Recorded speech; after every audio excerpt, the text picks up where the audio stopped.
Bolangiz kasal emasmi deb 7 yoshli o'g'lim ustozi so'rab qoldilar. Nima deyishni bilmay qotib qoldim. Nimaga bunaqa qilyapsiz? O'ylab gapiryapsizmi? Soppa-sog' bolani nimaga kasalga chiqarasiz deb jahlim chiqib ketdi. Keyin ustozi yotig'i bilan tushuntirdilar.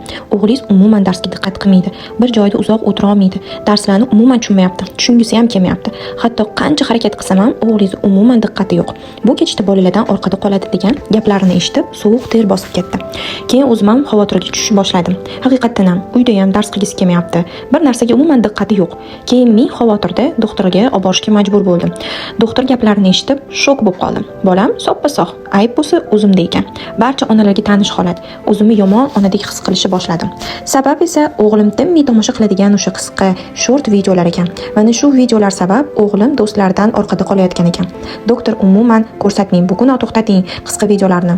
Foydali multfilm va ko'rsatuvlar ko'p-ku. Nimaga aynan miyani zaharlaydigan videolarni ko'rishga indamay qarab turdingiz? Dedi.